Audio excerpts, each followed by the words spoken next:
গতকাল আমরা দেখতে পেলাম পুলিশি রেডে বিভিন্ন জায়গা থেকে গ্যাস সিলিন্ডার উদ্ধার হয়েছে, তো কি আপডেট রয়েছে এখন পর্যন্ত এই সিলিন্ডারগুলো নিয়ে?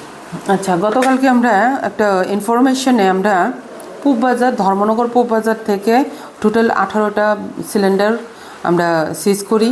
তারপর মধুবাড়ি রোড লিংক রোড থেকে আমরা টুটন পাল নামের একজন ব্যক্তির ওনার বাড়ি থেকে 27টা সিলিন্ডার, আর সালমা বেগম রাগনা ওনার থেকে 15টা। তো টোটাল আমরা 60টা সিলিন্ডার সিজ করি। এর মধ্যে আপনার 26টা হলো ফুল সিলিন্ডার, বাকি আপনার 34 সিলিন্ডার হচ্ছে খালি।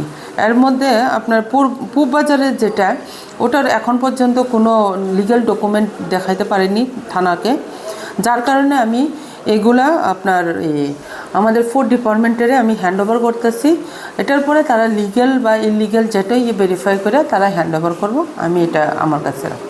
এবং বাকি যে সিলিন্ডারগুলো দুই জায়গা থেকে উদ্ধার করা হয়েছে, তাদের কি লিগ্যাল ডকুমেন্ট পাওয়া গেছে?